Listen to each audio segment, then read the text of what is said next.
안녕하세요. 영어공감입니다. 오늘은 좀 다른 방식으로 이야기를 해보도록 하겠습니다. 혼자 말하는 게 좀 재미가 없어서요. 가상의 소년에게 이야기하는 방식으로 나갈 거고요. 편하게 말을 놓고 진행을 하겠습니다. 존댓말로 진행하지 않는 점 양해 부탁드립니다. 그냥 저 혼자 논다라고 생각하시면 될 겁니다. 시작합니다. 한 소년이 있다. 이 소년은 요즘 세상 돌아가는 게 심상치 않다는 걸 느끼고 있다. 그 중심에는 AI가 있다는 걸 소년은 보고 있다. 갑자기 소년은 궁금하다. 이쯤 되면 언어 장벽도 무너진 거 아니야? 이제 외국어는 AI의 도움을 받으면 될 것 같은데 굳이 학교에서 영어 공부를 할 필요가 있을까? 그리고 난 수학이 좋은데 시간 아깝다.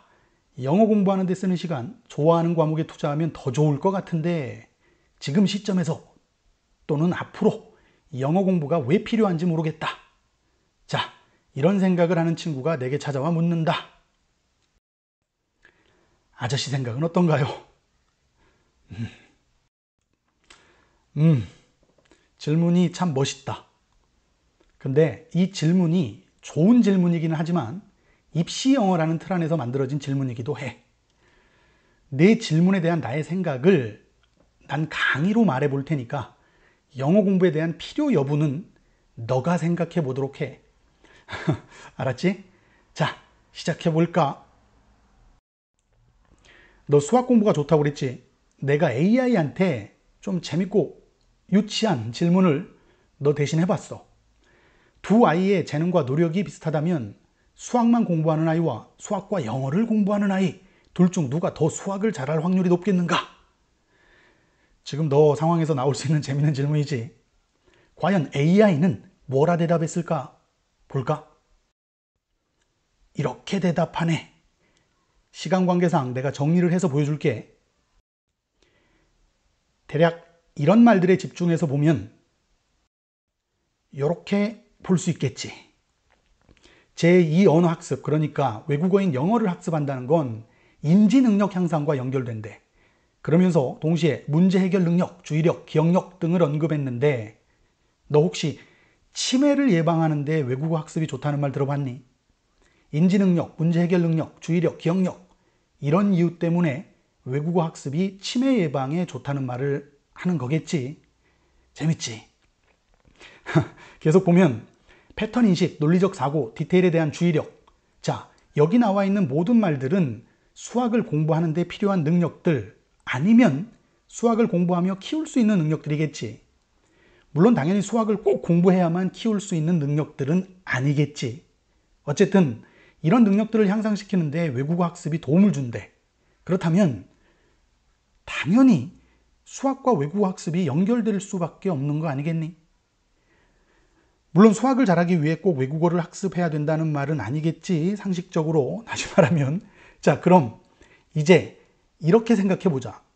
외국어 학습을 하는데 패턴 인식, 논리적 사고, 디테일에 대한 주의력으로 학습을 하게 된다면 넌 아마 영어 공부가 왜 필요한지에 대한 고민을 안 하고 있을 거야.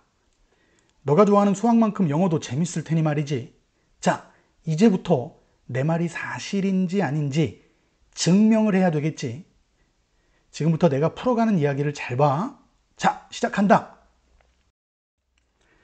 너 영어식 사고방식이라는 말 들어봤니? 영어식 사고방식으로 영어를 학습한다 는 말을 자주 듣는데 이거 굉장히 어려운 말 같지 않니? 느낌도 잡을 수 없고 길도 잡을 수 없는 영어식 사고방식. 영어식 사고방식은 뭐고 또 어떻게 하면 영어식 사고방식으로 영어를 학습할 수 있다는 걸까? 재밌는 거 하나 알려줄까? 대부분의 사람들은 영어식 사고방식이 뭔지 또 영어식 사고방식으로 영어를 학습한다는 것이 뭔지 생각해보지 않아. 왜 그런 줄 아니? 이런 말들을 너무 많이 들어봐서 익숙해져 있거든. 그 익숙함에 속아서 마치 내가 알고 있다 또는 느끼고 있다 착각을 하는 거야.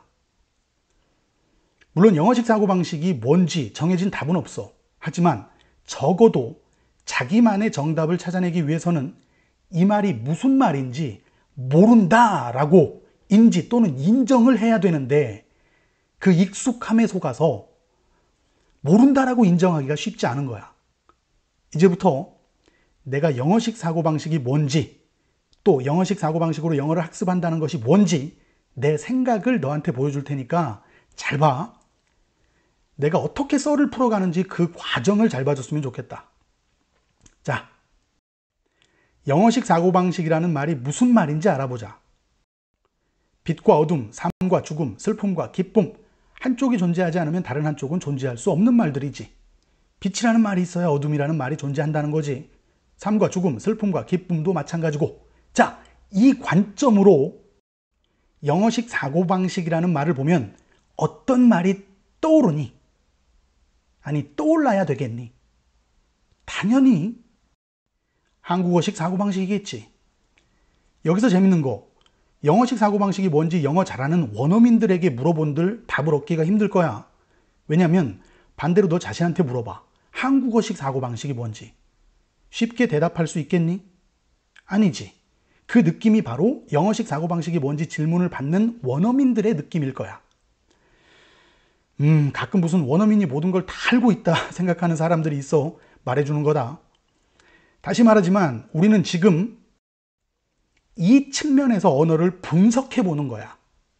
다시 본론으로 돌아가서 빛과 삶과 슬픔을 이해하고 싶으면 어둠과 죽음과 기쁨을 동시에 이해하려고 노력해야 되겠지. 마찬가지로 영어식 사고방식의 이해는 반드시 한국어식 사고방식의 이해와 함께 가는 거야. 여기까지 이해됐니? 자, 그럼 영어식 사고방식과 한국어식 사고방식, 이 두 말의 공통 분모인 사고방식이라는 말에 대해 알아보자. 자, 사고방식에서 사고라는 말이 무슨 말일까? 요 사고라는 말을 다른 말로 바꿔보면 적합한 말이 뭐가 있을까? 생각이 가장 적합한 말이겠지. 그러면 영어식 사고라는 말을 영어식 생각으로 바꿔볼 수 있겠지. 여기서 생각이라는 명사를 동사로 풀어보면 생각하다가 되겠지. 생각하다. 자, 동사로 풀어봤다는 말은 이 동사가 문장에서 서술어가 될 수 있다는 말이 되겠고, 그렇다면 주어를 생각해 볼 수 있다는 말이 되겠지.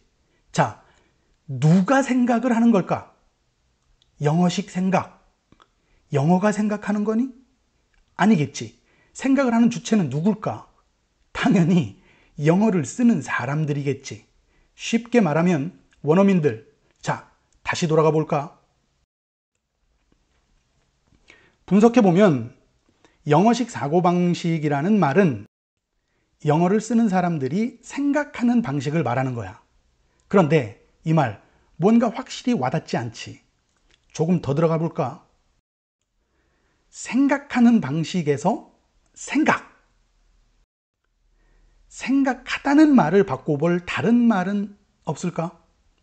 혹시 생각한다는 것이 뭔지 그 본질을 고민해 본 적이 있니? 고민해 봤다면 주저없이 다른 말로 바꿔볼 수 있다는 말이거든. 난 생각한다라는 말을 보다라는 말로 바꾸겠어. 자, 여기 생각하는 사람들이 있어. 이 사람들의 눈을 잘 봐. 뭔가를 보고 있는 눈이지. 비록 우리가 함께 볼 수 있는 걸 보는 건 아니지만 이 사람들 각자의 머릿속 세상에서 뭔가를 보고 있다는 걸 알 수 있지 않니? 지금부터 너가 생각하고 싶은 아무거나 생각해봐. 분명 넌 보고 있다는 사실을 알 거야. 너가 좋아하는 사람을 생각해봐. 보이지 않니? 그 사람이. 생각한다는 건 보는 거라 말하고 있는 나를 이해할 수 있겠니? 사실 이런 얘기들이 재미있는 얘기들이긴 한데 여기까지만 할 테니 필요하면 너 스스로 좀 더 생각을 해봐. 그럼 이제 영어를 쓰는 사람들이 생각하는 방식을 영어를 쓰는 사람들이 보는 방식으로 바꿔볼 수 있겠지. 자, 그럼 여기서 또 같은 패턴을 적용해 볼까? 패턴이다. 동사로 바꾸고 서술어의 관점으로 바라보자. 보다. 누가 보는 걸까? 영어를 쓰는 사람들이 보는 거지. 그렇다면 이번에는 무엇을 본다는 말일까? 볼 수 있는 거, 보고 싶은 거, 보이는 거를 보겠지. 그러니까 볼 수 있는 거, 보고 싶은 거, 그런 걸 뭐라 말할 수 있을까? 사물이겠지. 여기서 내가 말하는 사물의 개념은 너가 알고 있는 그 일반적인 개념과는 살짝 다를 수 있다. 우리가 볼 수 있는 모든 것들, 우리가 생각할 수 있는 모든 것들, 나는 이 모든 것들을 사물이라 말하고 있는 거야. 다시 말하면 사람과 사물로 구분하는 그 사물의 개념이 아니라 보고, 보이고, 듣고, 들리고, 말하고, 말해지는, 더 나아가서 느끼고 느껴지는 모든 녀석들을 사물이라 말하는 거야. 여기는 다음에 기회가 되면 천천히 더 말해보도록 하자. 자, 영어식 사고방식이라는 말은 최종적으로 영어를 쓰는 사람들이 사물을 보는 방식인 거야. 접수됐니? 그렇다면 한국어식 사고방식은 뭐겠니? 너가 한번 말해봐. 큰 소리로. 한국어를 쓰는 사람들이 사물을 보는 방식이겠지. 그렇다면 영어식 사고방식과 한국어식 사고방식은 영어를 쓰는 사람들이 사물을 보는 방식과 한국어를 쓰는 사람들이 사물을 보는 방식이라는 말인데, 영어식 사고방식과 한국어식 사고방식이 다르다라는 말은 사물을 보는 방식이 다르다라는 말이지. 이거 정말 중요하겠지. 자, 사물을 보는 방식이 왜 중요하냐면 우리가 사물을 어떻게 보느냐는 결국 사물을 어떻게 다루느냐로 연결된다는 거지. 다시 말하면 무엇을 어떻게 보느냐 또는 보려고 하느냐는 결국 무엇을 어떻게 만드느냐 또는 만들어 보려고 하느냐로 연결된다는 말이야. 조금 아리송하지? 당연하지. 너가 여기에 대해 생각을 안 해봤으니까 이해 과정이 좀 필요할 거야. 내가 꼭 이해시켜 줄게. 이제부터 잘 봐. 재밌게 놀아보자. 영어 공감. 자, 이전 영상들에서 동그라미를 가지고 놀아봤지. 오늘은 공을 가지고 놀아보도록 하자. 영어 공감이 왜 영어 공감인지 알겠지? 여기 축구공과 농구공이 있어. 자, 질문. 이 공들이 같은 공으로 보이니? 아니면 다른 공으로 보이니? 아마 넌 다른 공이다 생각하고 있을 거야. 그런데 이 공들은 사람에 따라 같은 공으로 보일 수도 있고 또 다른 공으로도 보일 수 있다는 거지. 무슨 말이냐면 다른 공들이다 말하는 사람은 지금 너와 나처럼 이 사람들은 공의 용도를 따져 다른 공이다 말하는 거겠지. 하나는 축구할 때 쓰는 공, 다른 하나는 농구할 때 쓰는 공. 쓰임이 다르니 다른 공이다 이렇게 말하는 거지. 그런데 이 공들은 같은 공이다 말하는 사람들도 있다는 거야. 여기서 잘 생각해봐. 이 공들이 같은 공이다 라고 말하는 사람들은 왜 같은 공이다 말하는 걸까? 생각해봐. 자, 왜냐면 바로 형태지. 같은 공들이다 말하는 사람들은 공의 형태를 보고 같은 공들이다 말하는 거야. 두 공의 형태가 기본적으로 같기 때문에 같은 공들이다 라고 말하는 거지. 공의 용도보다는 공의 형태를 보고 같다, 다르다를 구분하는 거야. 여기까지 공감이 되니? 그렇다면 여기서 진짜 중요한 생각을 해보자. 이 두 공은 눈에 보이는 형태가 같기 때문에 같은 공이다 라고 말하는 사람들에게 두 공을 다르게 보이게 할 수 있는 방법은 뭐가 있을까? 이 생각이 정말 중요해. 형태가 같기 때문에 같은 공이다 말하는 사람들에게 두 공이 다르다라는 걸 보여주려면 어떻게 해야 될까? 형태를 바꿔 보여주면 되겠지. 이렇게 바꾸면 공이 아니잖아. 이런 유치한 말은 제발 하지 마라. 내가 뭘 말하고 있는지 핵심을 잘 잡아야 돼. 그래도 혹시 이건 공이 아니잖아 라고 생각이 든다면 제발 조금만 상상을 해봐.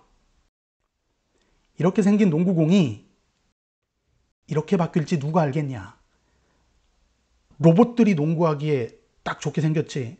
미래에는 이런 농구공을 들고 로봇들이 이런 구장에서 농구를 하고 있을 수도 있지 않겠니?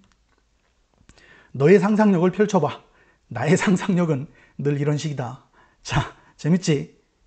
다시 정리해보면 형태를 바꿔야만 다른 공이 될 수 있다는 거야. 결국 다르게 보인다는 건 형태가 다르다는 거고, 거꾸로 눈에 보이는 형태가 달라야 두 사물은 다른 사물이 되는 거야. 자, 이제 정말 잘 봐. 형태는 같아도 두 공은 다른 공이야 말할 수 있는 게 한국어식 사고방식이야. 다시 말하면 한국 사람들인 우리가 사물을 보는 방식이지. 자, 그럼 형태가 달라야 다른 공이야 라고 말하는 건 당연히 영어식 사고방식이겠지. 다시 말하면 영어를 쓰는 그들이 사물을 보는 방식인 거야. 어렵게 생각하지 마. 결과만 놓고 보면 너무도 간단한 이야기니까. 재밌지 않니? 이 두 사고방식의 차이가 결국 언어에서도 그대로 나타나는 거야. 혹시나 해서 말해두는데 지금 두 공을 가지고 비교를 하는 건 이해를 돕기 위해 이렇다는 거야. 괜히 또 나한테 내 친구 마이클은 미국 사람인데 두 공은 다른 공이라 하던데 이런 말 하면서 본질을 흐리지는 말아줘. 알았지? 자, 이제 언어를 통해 두 사고방식의 차이를 확인해 보자. 영문법은 단어와 문장 이야기야. 영어식 사고방식으로 영문법을 이해하는 첫 번째 길은 단어와 문장을 사물로 보는 거야. 단어들과 문장들, 이 세상에 수없이 많이 존재하는 단어들과 문장들, 이 단어들과 문장들을 논리적 기반 위에서 구분, 분리해 보여주는 게 바로 영문법이야. 문장들을 보며 문장들의 다름을 논리적으로 구분해서 보여주는 게 바로 참말, 빈말, 구분 알고리즘이야. 물론 이 알고리즘은 내가 만들었고 이곳 영어 공감에만 존재하고 있기 때문에 이 알고리즘이 설득력이 있냐 아니냐는 너가 판단을 해야 할 거야. 판단을 하기 위해 너가 얼마나 영어를 잘하는지는 중요하지 않아. 너가 얼마나 논리적으로 분석을 할 수 있느냐가 관건이지.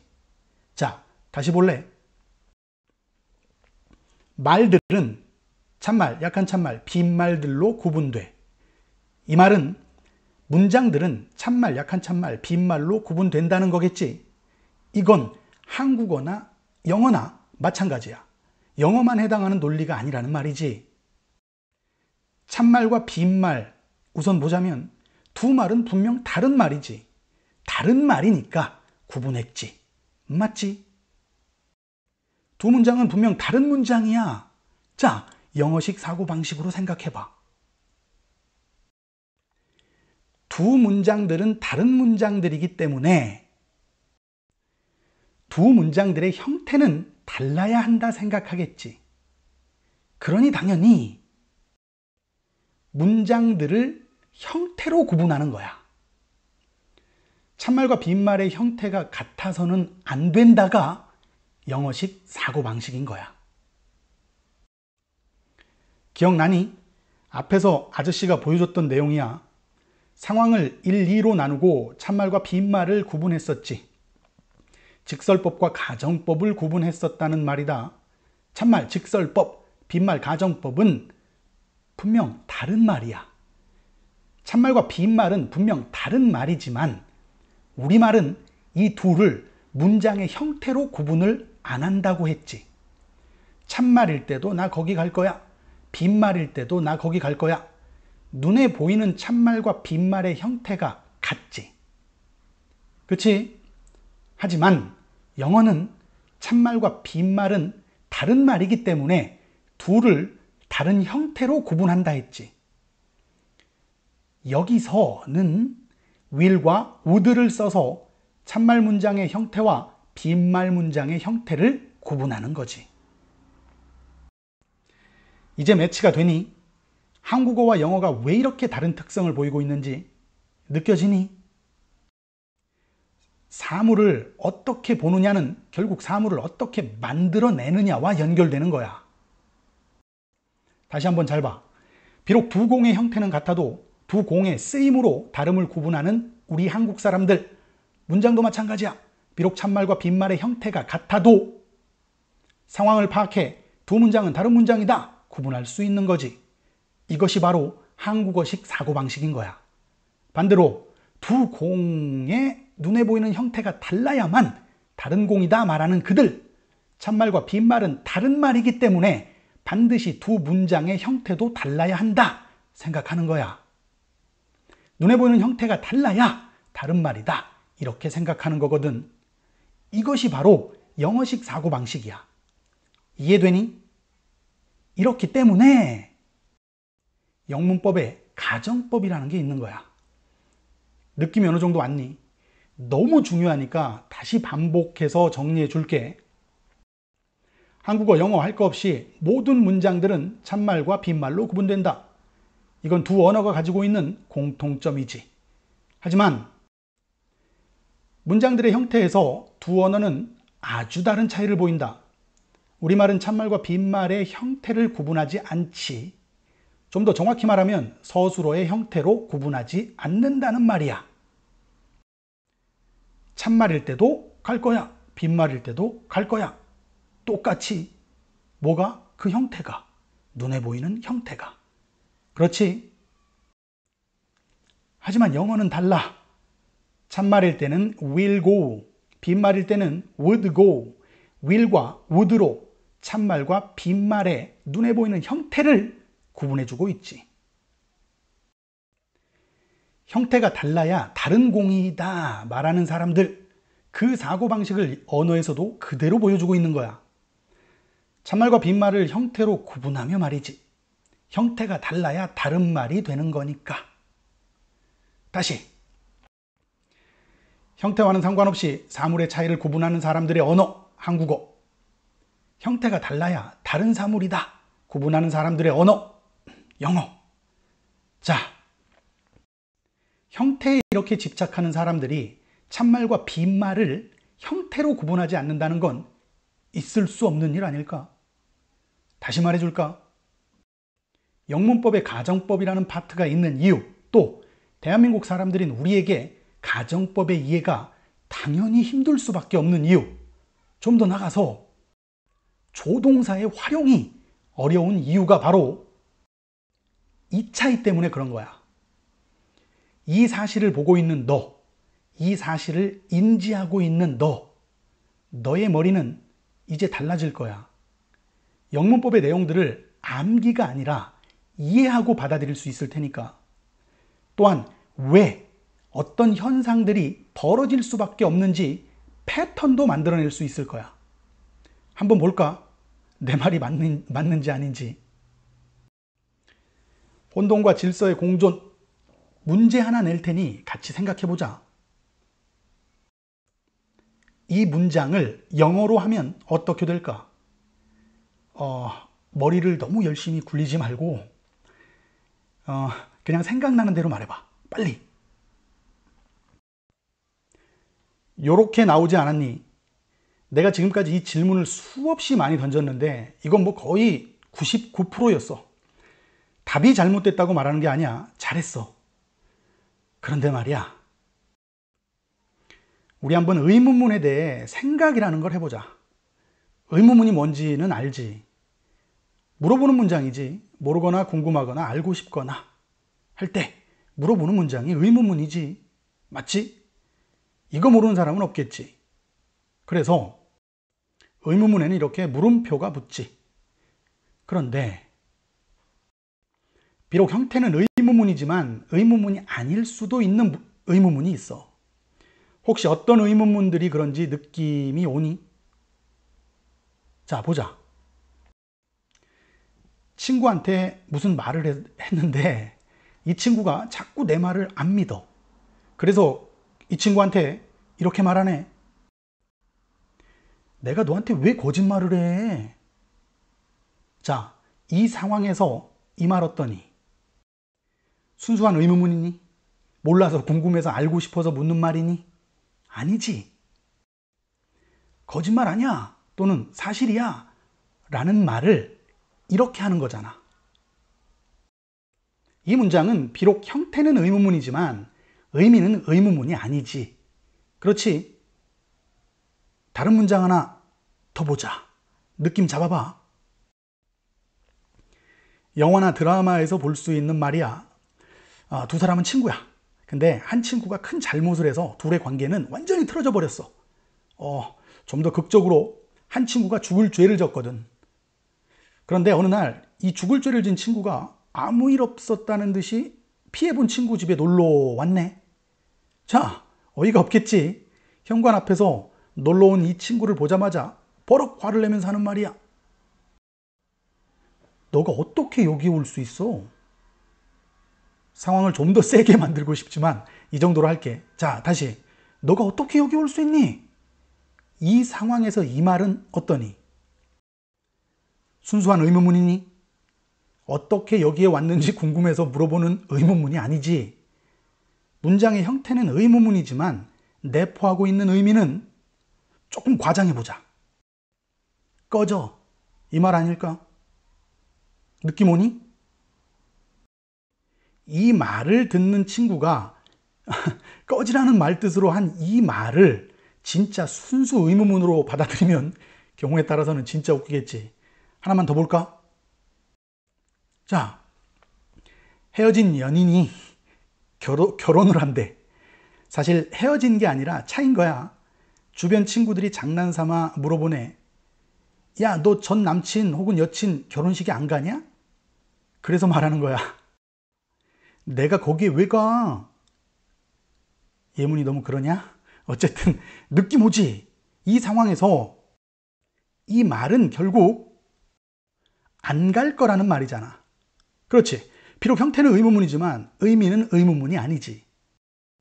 장난스럽게 물어본 친구들에게 그냥 단순히 안 가 이렇게 대답하지 않고 내가 거기에 왜 가니? 짜증나는 어투로 이렇게 말하는 거지. 자, 지금까지 살펴본 이런 의문문을 난 빈의문문이라 불러. 그럼 빈의문문이 있다면 어떤 의문문이 있을까? 당연히 참의문문이 있겠지. 참의문문은 우리가 알고 있는 일반적인 의문문이야. 빈의문문과 참의문문의 차이를 알겠니? 빈의문문에 대해서는 다음에 좀 더 말할 기회가 있을 거야. 오늘은 우선 가장 기본이 되는 빈의문문에 대해 말하고 있으니까 이것이 빈의문문이다 딱 정의 내리지는 말아줘. 알았지? 자, 다시 돌아가 보자. 왜 그랬어?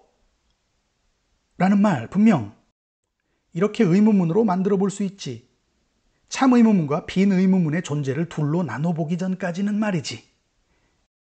상황에 따라 이 말은 참의문문과 빈의문문으로 구분될 수 있어.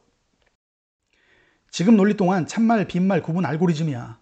차이가 있다면 이 구분 알고리즘은 평서문을 기준으로 만들어졌고 지금 말하는 건 의문문이라는 차이가 있을 뿐이지. 자, 일단 참의문문과 오늘 본 빈의문문의 차이를 다시 한번 간단하게 설명해 줄게. 참의문문은 우리가 일반적으로 알고 있는 의문문을 참의문문이라고 해. 모르거나 궁금하거나 알고 싶을 때 물어보는 말. 묻고 대답하고 묻는 말이 의문문이지. 어렵지 않지? 예를 들어 상대방이 무슨 일을 했어. 근데 왜 그런 일을 했는지 궁금한 거야. 그래서 물어보는 거야. 왜 그랬어? 이해되니? 자, 그럼 빈의문문은 뭘까? 오늘 다룬 의문문을 기준으로 말하면 비록 형태는 의문문의 형태를 하고 있지만 의문문이 아닐 수도 있다는 말이지. 앞에서 봤지? 평서문을 깔고 말하는 의문문이다. 일단은 이렇게 정의를 내려줄게. 다시 볼까? 내가 너한테 왜 거짓말을 해? 거짓말이 아니라는 말이지. 너가 어떻게 여기 올 수 있어? 여기 오면 안 된다는 말. 강하게 꺼지라는 말이지. 내가 왜 거기에 가? 안 갈 거라는 말이지. 이렇게 형태는 의문문이지만 의미는 평서문일 수 있는 문장이 바로 빈의문문인 거야. 다시 돌아간다. 친구가 말도 안 되는 짓을 했어. 그래서 이렇게 말하네. 에이, 왜 그랬어? 너 언젠가 후회할 거야. 느낌 오니? 순수하게 왜 그랬는지 묻는 참 의문문. 질문을 받았으니 대답을 해야 하는 참 의문문과는 다르지. 우리말은 이 두 의문문을 형태로 구분하지 않아. 참 의문문일 때도 왜 그랬어? 빈 의문문일 때도 왜 그랬어? 문장의 형태가 같지. 좀 더 구체적으로 서술어의 형태가 같지. 우리말은 서술어의 형태보다는 말의 톤으로 두 문장의 차이를 구분하지. 참 의문문은 왜 그랬어? 빈 의문문은 왜 그랬어? 이런 식으로 말이지. 여기에 대해서 내가 너한테 더 이해시킬 필요는 없을 거라고 봐. 우리의 모국어는 한국어니까. 자, 그럼 영어는 어떨 것 같니? 영어식 사고방식을 적용해서 생각해봐. 형태가 달라야 다른 것이다. 참 의문문과 빈 의문문의 형태를 구분하겠지. 참 의문문, 참말, 빈 의문문, 빈말. 똑같은 논리야. 똑같은 패턴이라고. 참말과 빈말, 다른 말이니 구분하겠지. 어떻게? 형태를 달리해서 말이지. 서술어의 형태를 달리해서 두 문장에 보이는 형태를 다르게 만들겠지. 잘 봐. Why did you do that? Why would you do that? 하나는 did를 또 하나는 would를 써서 참 의문문과 빈 의문문의 형태를 구분해 준 거야. 형태가 달라야 다른 공이다. 형태가 달라야 다른 사물이다. 영어식 사고방식. 이해됐니? 우리말을 다시 보자. 우리말은 어떠니? 참 의문문과 빈 의문문을 형태로 구분하지 않지. 말의 톤으로 구분한다 말했지. 참말일 때 왜 그랬어? 빈말일 때 왜 그랬어? 이런 식으로. 재밌는 게 뭔 줄 아니? 참말과 빈말을 형태로 구분하지 않고 톤으로 구분하는 우리말식 사고방식이 그대로 영어를 학습하는데 적용된다는 거지. 그래서 영어도 자꾸 서술어의 형태가 아니라 톤으로 구분하려고 하는 거야. Why did you do that? 참 의문문. Why did you do that? 빈 의문문. 어찌 보면 이런 현상이 벌어지는 건 너무도 당연한 거지. 한국어식 사고방식과 영어식 사고방식의 차이를 이해하지 못하면 말이지. 영어는 참 의문문과 빈 의문문을 구분한다. 어떻게 구분했는지 잘 봐. 참 의문문은 너가 만들 줄 알 테니 빈 의문문의 형태만 잘 보면 되겠지. 이 문장 참 의문문과 빈 의문문으로 구분 가능하겠니? 물론 상황으로 구분을 해야 되겠지. 어떤 경우에 참 의문문으로 쓰고 또 어떤 경우에 빈 의문문으로 쓸까? 자, 누군가 내 도움을 원한대. 그래서 물어봐. 왜 내 도움을 원하니? 순수하게 궁금한 거야. 도움이 필요한 이유가. 그래서 물어보는 거지. 왜 내 도움을 원하는지. 참 의문문이야. 그럼 빈 의문문은? 이렇게 생각해 보자. 세상 가질 것 다 가진 친구가 있어.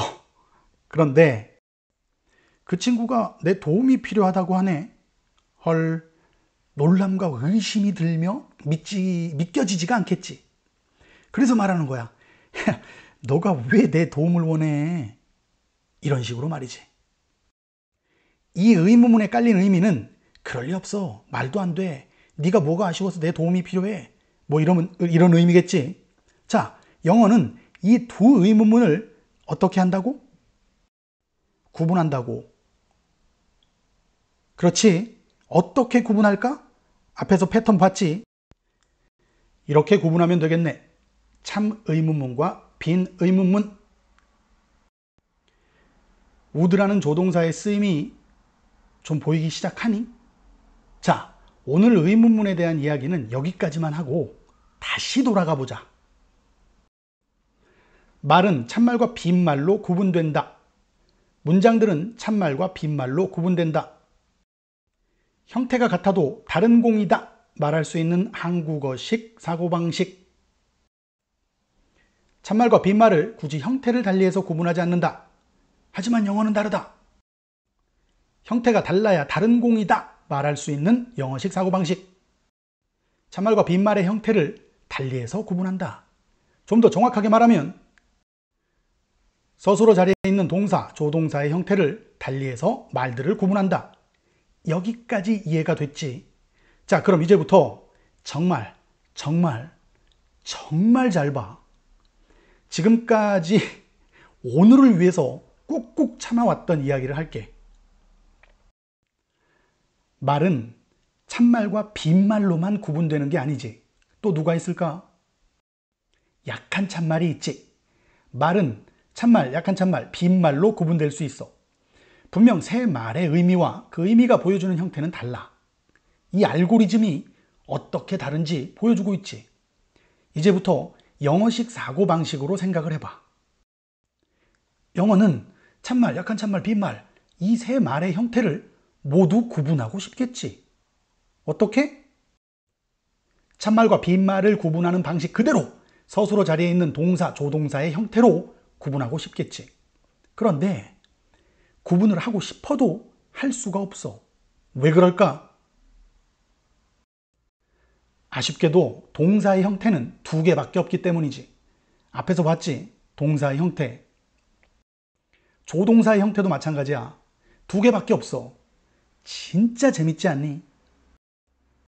형태가 달라야 다른 공이다. 영어식 사고방식. 참말, 약한 참말, 빈말 이 세 말들을 각각 형태를 달리해서 구분하고 싶을 텐데 그런데 불가능하지. 동사, 조동사의 형태가 두 개밖에 없으니 말이지. 이 이야기는 내가 앞 영상들에서도 했었는데 오늘 제대로 다시 해줄게. 자, 상황이 이렇다 보니 태어난 법칙이 있어. 눈에 보이는 패턴에서 나온 법칙이야. 영어 공감에서 보여주는 법칙이다. 영공 법칙이지. 앞에서 이 법칙을 소개했는데 다시 하는 거야. 정식으로. 자, 소개할게. 321 법칙. 321 법칙. 너의 영어 학습에 빛이 될 녀석이야. 321 법칙. 자, 보자. 321 법칙. 3명의 사람이 있어. 사과는 2개밖에 없네. 이 사과를 가장 간단한 방식으로 3명이 나눠 먹어야 돼. 어떡할까? 1개를 나눠 2이 먹으면 되겠지. 이렇게 말이지. 이러면 3사람이 먹을 수 있겠지. 자, 이 패턴으로 생각해봐. 3개의 말들, 문장들이 있어. 동사, 조동사의 형태로 이 3말의 형태를 구분해줘야 해. 그런데 동사, 조동사의 형태는 2개밖에 없어. 어떻게 하면 되겠니? 답 나왔니? 자, 다시 봐. 321 법칙. 3개의 말. 참말, 약한 참말, 빈말. 이 말들을 구분해줄 동사, 조동사의 형태는 2개. 이렇게 말이지. 어쩔 수 없이 1개를 나눠 쓴다. 하나의 사과를 2이서 나눠 먹듯이 이렇게. 이게 무슨 말인지 will과 would를 가지고 예를 들어볼게. 조동사의 형태는 2개밖에 없지. will, would. 현재 미래 시제 기준으로 말해보면 참말일 때는 will을 쓰고 빈말일 때는 would를 써서 참말과 빈말을 구분하지. 이렇게 말이지. 다시 표시한 부분을 잘 봐. 현재 미래 시제 참말일 때 will, 빈말일 때 would. 접수됐지? 그럼 여기서 문제가 보이지? 약한 참말일 때는 뭘 써서 구분해주고 있니? 알고리즘을 잘 봐. would를 써서 약한 참말임을 구분해주고 있지. 그렇다면 빈말의 형태와 약한 참말의 형태가 같다는 사실이 보이지. 빈말과 약한 참말의 형태가 같다. 현재 미래 시제뿐 아니라 과거 시제의 형태도 서로 같음을 볼 수 있지. 참말, 약한 참말, 빈말 이렇게 말의 형태는 3개.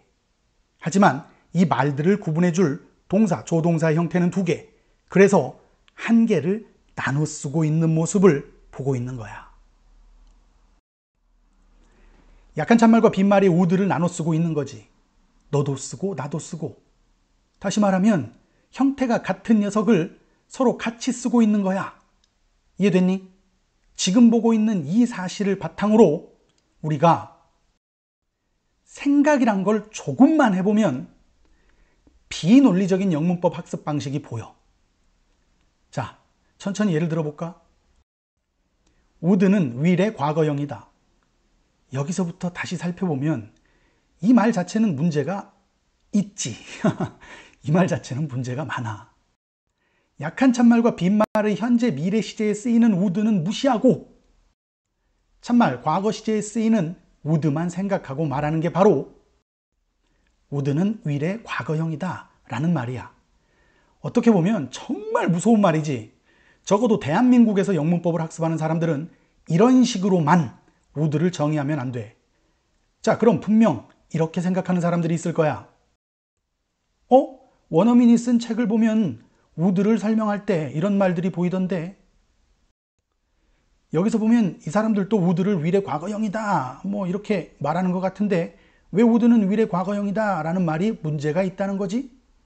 이런 생각 분명히 들 수 있겠지.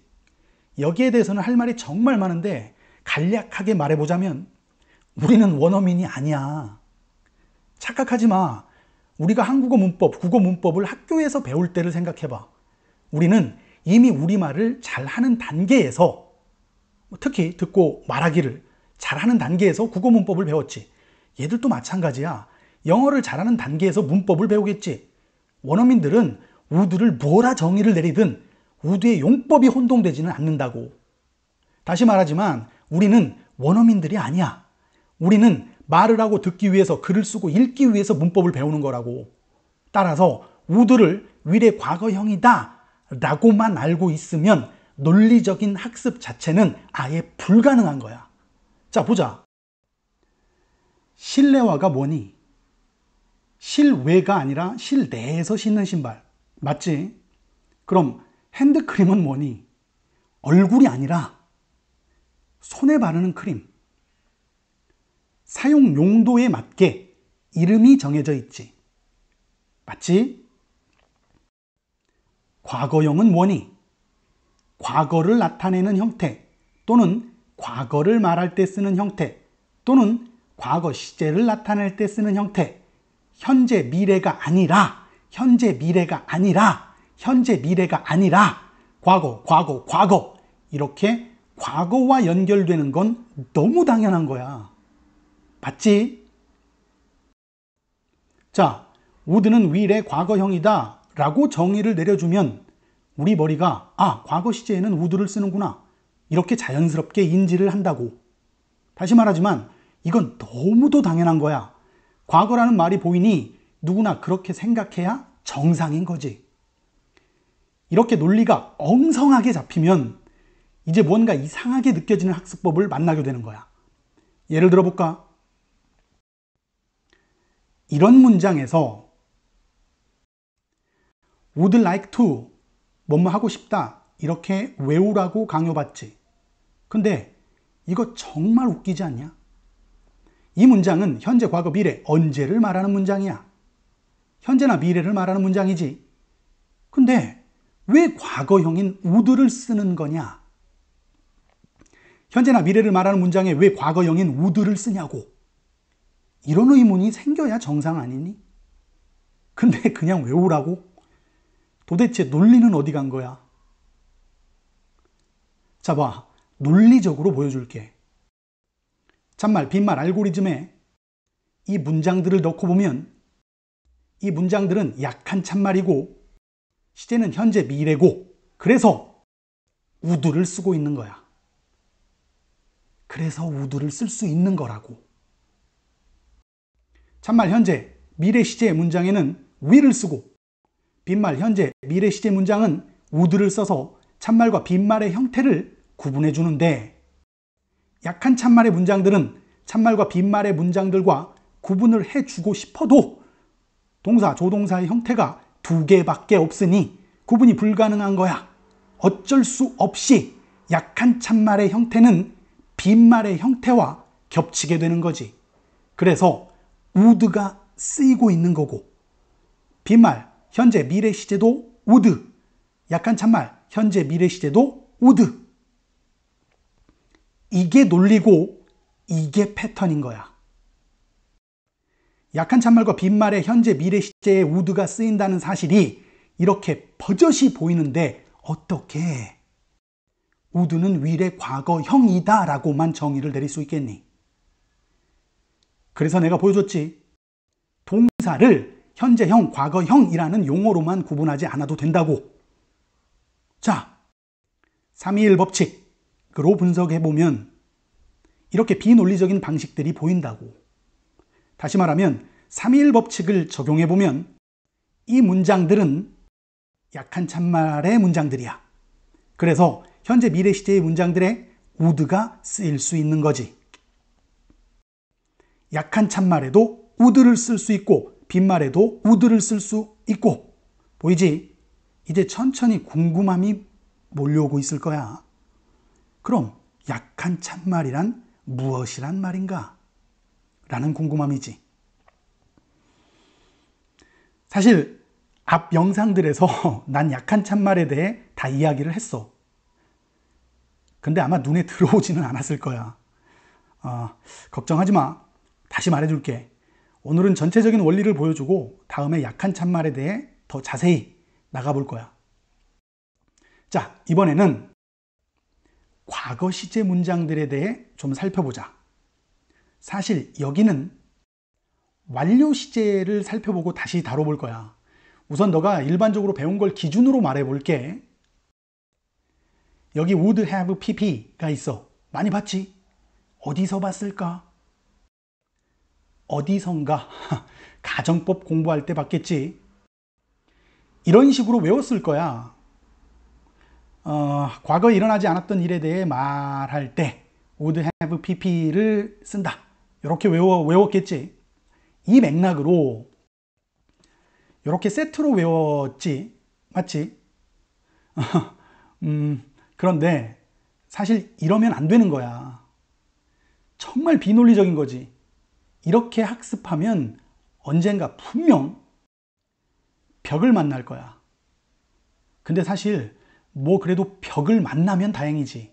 어쨌든 넘어가려고 노력은 할 테니까 진짜 문제는 벽이라는 게 있는지 없는지도 모른다는 거지. 이게 무슨 말인지 보자. 자, 다시 321 법칙을 적용해서 보면 이렇게 일방적으로만 외우면 절대 안 되겠지. 왜? 한 개를 나눠 쓴다고 했잖아.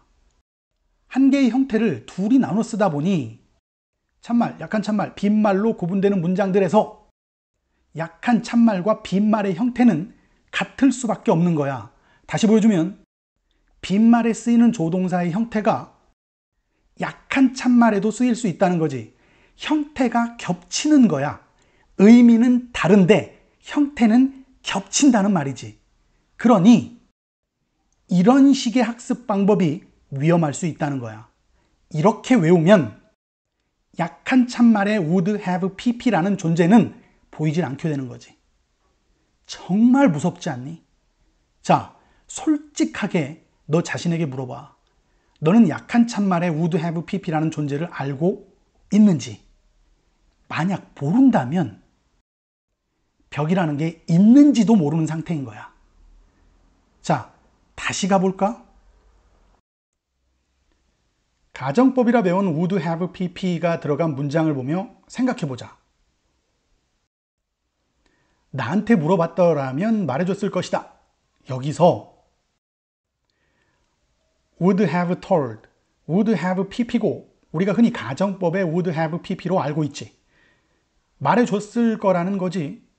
물어보지 않았기 때문에 말해주지 않았겠지. 아니면 말해주지 못했겠지.